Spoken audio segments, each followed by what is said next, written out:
horrible ordeal my whole family, especially my mom, had to go through. So I left off telling you that the doctors at UVM Medical Center, UVMMC, that they, I mean, nearly killed my mom. And I know you're gonna say, oh well, don't be exaggerating, oh don't be so dramatic, but we literally had palliative care calling us. And when you have palliative care calling you, I can't really describe that feeling. I knew kind of in my heart what palliative care was, but I could not bring myself to like Google it just to make sure.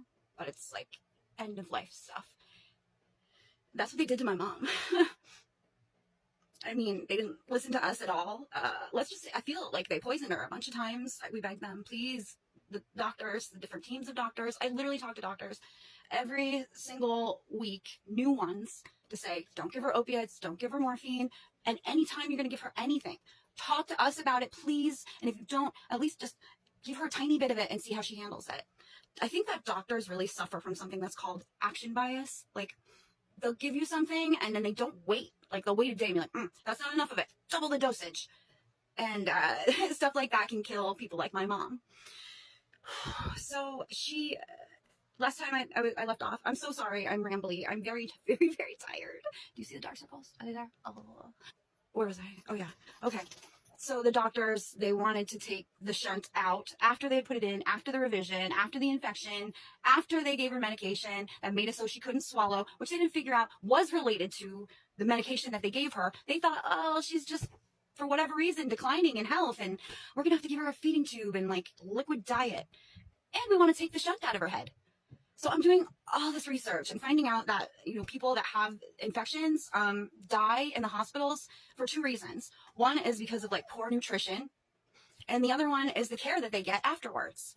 And, my mom was the epitome of poor nutrition because she could not swallow. And the doctors were like, we really have to put her on a feeding tube. We really have to take that shunt out of her head. And I'm like, are you sure that the shunt is what's infected? Like, are you 100% sure?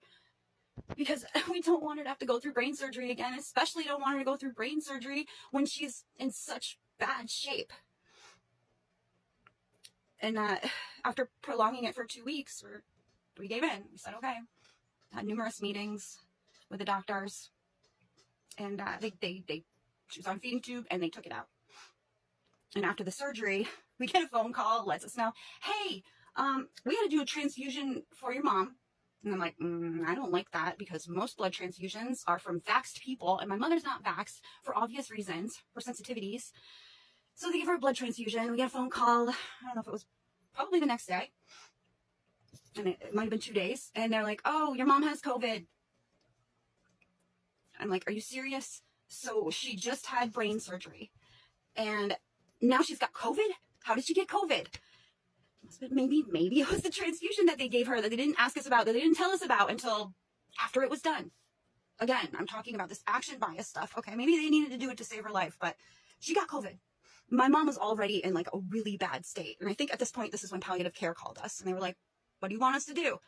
And we're like, take her off the feeding tube first and foremost. Get her off of that. Because I had done some research, and I saw that one of the side effects of the antibiotic medication that they switched her to was 1, rashes, and 2, inability to swallow.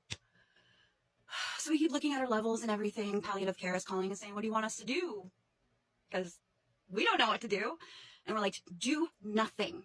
Well, I find out by looking at the charts that they gave my mom a dose of remdesivir, which if you look it up, remdesivir should not be the go-to for any hospital. It's literally written down there. But remdesivir is dangerous, especially for somebody like my mom, who I had checked to see what her kidney levels were, and they were not good. They were all of her levels, actually. Ever since they wanted to do the feeding tube, just every day was a new. And we had to figure out, what did they do this time? Because it's not like my mom could be her own advocate and be like, no, I don't want it, because she's on a feeding tube, and she was there for infection. Before that, it was for TBI. So I'm trying not to get upset about this. I'm just trying to like keep it all in my head, what happened, for my own records, for my own sanity. So we had a palliative care call. I said, don't do anything. They gave her remdesivir for the COVID. I freaked out. I told my dad, I was like, you can't okay this. This is bad. Like I don't know if it's the American Kidney Association, but one of the associations for kidney research said don't give people remdesivir if you have kidney issues. So why did they give it to her? Why? Why is this UVM's go-to when you have COVID? I was so angry. I talked to the doctor. Of course, couldn't get a hold of the doctor. I'm freaking out with my dad, and he's freaking out. We finally get a hold of a nurse who says they'll have the doctor call me. About 2 hours later, the doctor calls me, and I have to be like as not based as possible, as liberal, as blue as possible, and be like, oh, of course I'm not expecting you to give her like ivermectin. That's just silly horse paste, you know? But don't give her remdesivir. You can see in her charts that she's very sensitive to new medications. And the doctor was like, okay, I understand that, but you know that that's going to take her longer to recover.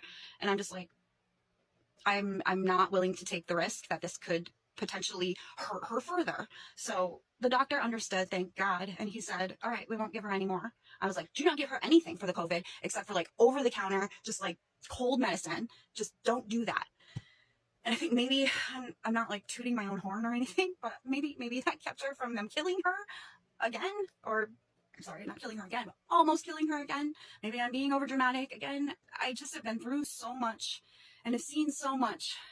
And I'm so sad for the people who don't have family to advocate for them, because I think they die because the doctor's action bias, the fact that they don't listen, and they just think that they're right all the time. So the fact that they think that they're right, they just dismiss you and what you have to say, even though you're trying to say it to save your loved one's life. So again, think of this as a warning. If you have a family member who is very sensitive to things, you have to be on the doctors like all the time. And if you're somebody that doesn't have family advocating for you, I think these doctors will kill you. And I think because of places like UVMMC, UVM Medical Center, they have so much money, they don't care if they kill you, your family member. Why would they? I don't have the money to sue. We even talked to lawyers and be like, this is everything that happened to us. And they're like, can't take this case. And it's probably because they didn't kill my mom. Who knows? But I did find out that there are an awful lot of lawsuits that are in the queue for UVM, and they settle an awful lot. They don't want this type of publicity getting out, so they settle. I don't know how many other hospitals are like this, but be aware. Be smart. Be vigilant. If you don't have family, you're going to have to be your own advocate. My family is middle class. They're not low class enough to like qualify for a long-term Medicaid. So everything my dad worked for his whole life is being used against him. He probably won't qualify for Medicaid. So whatever the insurance doesn't pay for, it's going to be us. It's going to be out of pocket. I'm not complaining because it's us. I'm just saying we're one of them. There's so many families that are going through this right now.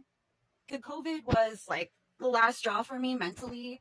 I was just like, we have to get her out of there ASAP. And it's funny, after we told them no remdesivir, get her off the feeding tube, guess what? Her levels started going boop, boop, boop, boop, boop. Imagine that. If you don't do anything and just let her naturally recover, they get better. So anyway, I gotta go upstairs.